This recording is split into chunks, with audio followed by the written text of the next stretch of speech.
You've probably never heard of me. You've never heard of Sylvia Toy Industries. That's my brand. I used to be a sculptor. I worked in wood, hand carving for years and years and years and years and years. And then finally, after overexposure to sawdust, I suppose, I developed an allergy, and unless I want to wear a hazmat suit, which I do not, I just can't be a wood sculptor anymore. Unfortunately, I never took to any other medium, any other way of making sculpture than wood carving. It's just right next to my soul. I loved it so much and still do. So I haven't been doing that since February 2010. I studied playwriting for 10 years. I was an actor doing some ensemble theater, and I've had very small parts in a few movies. Primarily in theater, I was a solo performer, writing plays, mostly autobiographical plays, in which I played all the characters. Nina, your daddy is a Negro. A Negro can't get a promotion in a different office. Here's a sweater. I don't even know what a Negro is. I toured quite a lot. I got paid fairly often mostly as a solo theater artist. I feel really fortunate to have had all the careers that I've had, and to be able to use some of what I learned in building my career as, I call them performance art movies, because that's what they are. Lord, it is I, Elizabeth again. Like I said earlier, I am also a sometime writer, and I'm making this video because I've been trying to construct an outline in my head for an essay, or probably 2 or 3 essays, about what is an emerging artist. And for me, emerging is as much a noun that describes sort of a state or a culture, or even a class, not just a classification.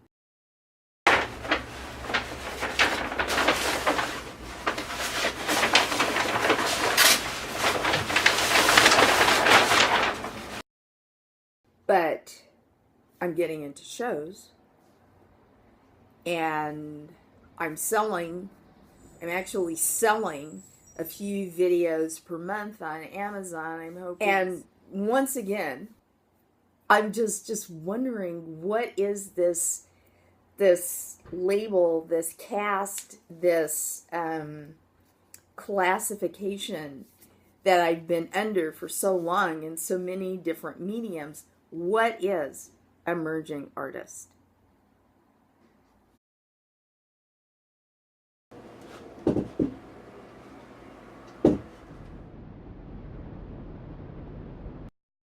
I had an experience overnight, actually, a situation that I just became aware of between 11:30 and 12 last night, and I was going to go to sleep. I think it's 481 videos on my YouTube account before the new prosperity in San Francisco, before a bunch of new construction started, where there was this gorgeous graffiti. And I used to shoot this graffiti, and I have a website that's just got those.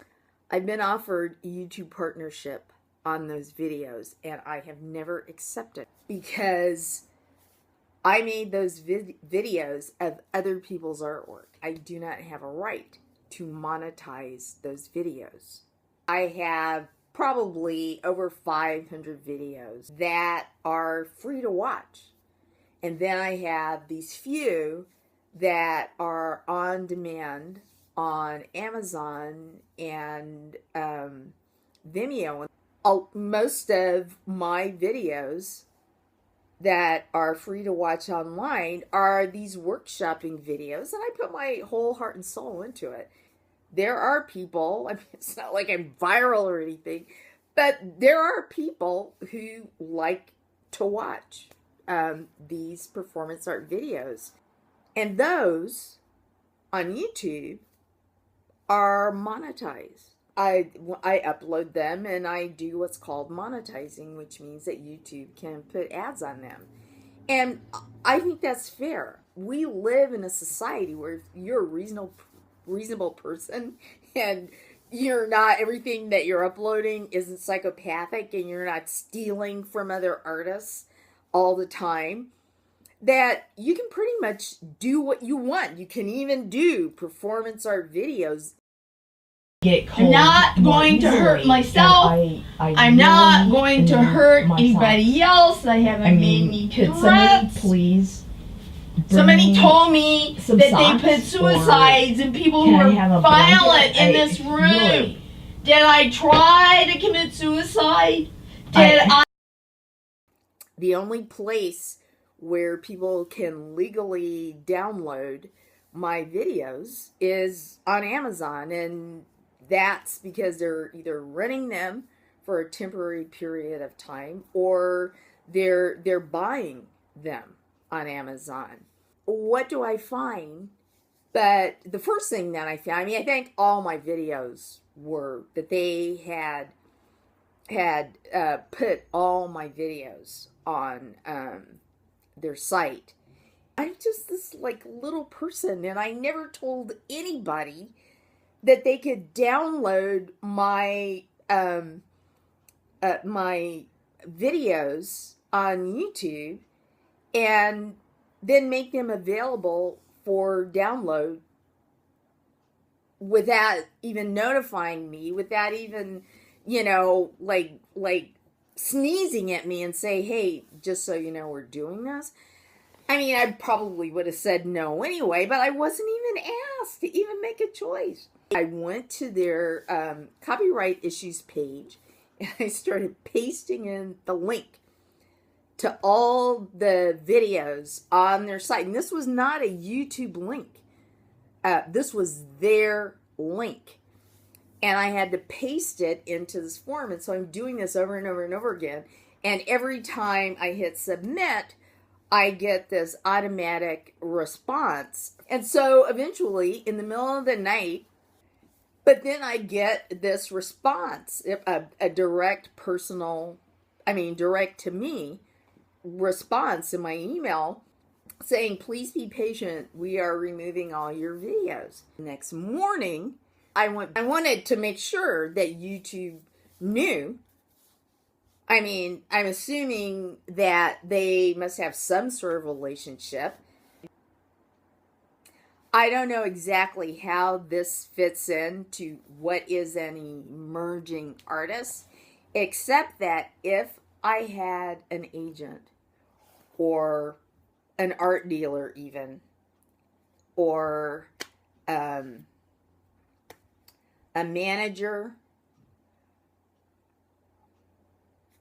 if I found this out, then perhaps I would run it by my representative rather than take care of it myself. Mercoledì sera ho avuto l'altra metà, fritto. I submitted my headshot and resume for a part in a play, and on the basis of my videos, probably on YouTube, on the basis of that, I was offered the part, and that's fantastic. But still, I was working for myself. I had to handle that myself. I had to talk about and answer questions about whether the money was okay myself.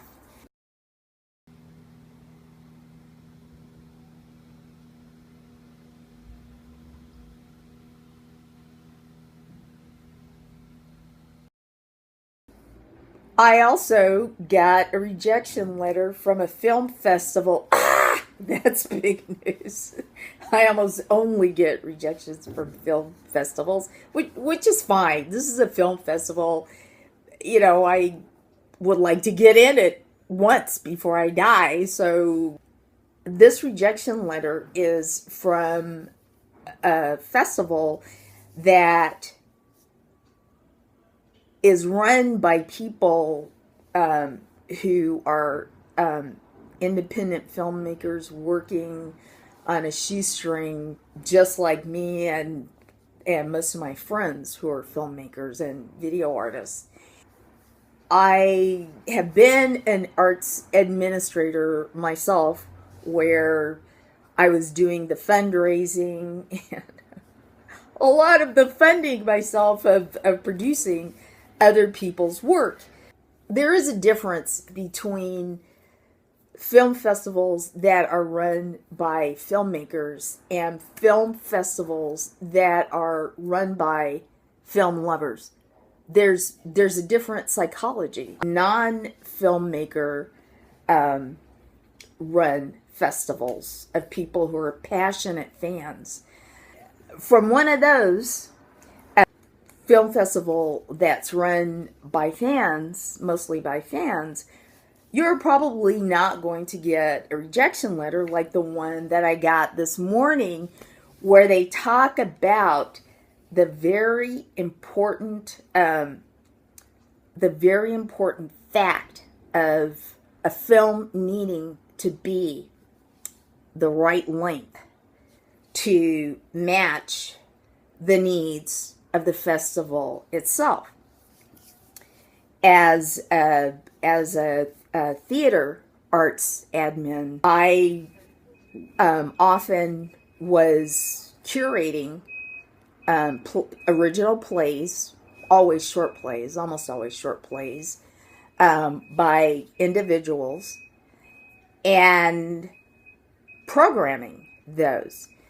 Sometimes to give as much exposure to your artists, also taking into consideration that those artists are going to be inviting, their friends and family and people in their network.